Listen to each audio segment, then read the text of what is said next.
not seeing much progress in terms of these temperatures getting colder. That is a good sign. That does mean we're not going to see a continuation of some areas seeing it colder, like Carroll through Marshalltown, all down in negative double digits between -11 and -13. Now, in terms of us breaking a record, that seems to that door is closing pretty quickly. We are still looking at landing in that third place spot for the third coldest low temperature for December 4th.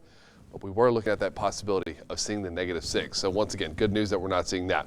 The wind chill, of course, is the main priority. Anywhere from -7 for Grinnell up to -25 up towards Mason City.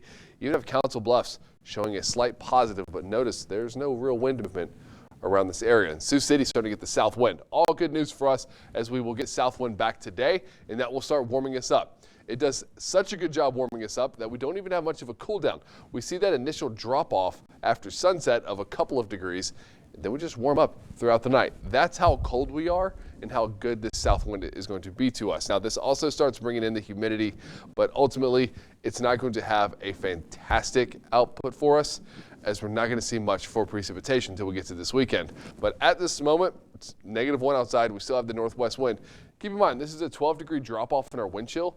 Wind's only moving at 6 miles per hour, so any pickup of the wind, any mild gust is going to make it significantly worse. Now, satellite and radar has nothing for us to see. All we see right here is that last moment of the state covered in snow. We have made zero progress in getting rid of it. Now this weekend, we're going to add more to it. So getting into Saturday afternoon, this low pressure starts getting some strength, starts putting up some snowfall in the northwestern portion of Iowa. This is going to be the area that sees the best chance for good accumulating snowfall, maybe up to around 3 to 4 inches, but the majority of us are looking at maybe 1 inch to 2 inches at best. This system really starts weakening overnight, and we start drying things out as this north wind takes over. Therefore, not enough moisture for this to work with, not enough ice in the clouds for us to get that snowfall, but it does still keep some precipitation around.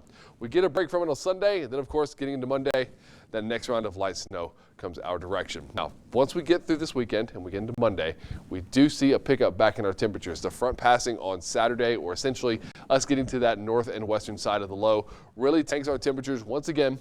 But we have a little improvement once we get into the afternoons. Even by Monday, we're back up to 28 degrees, and then we start holding in a closer to seasonal range. This is still well below the seasonal average. We should be sitting around 40 to 41 in the afternoons, and we kind of get some time above freezing. The only downside, that comes with cloud cover and a chance for even more wintry precipitation. That could ultimately keep us down below freezing once we get closer to those days.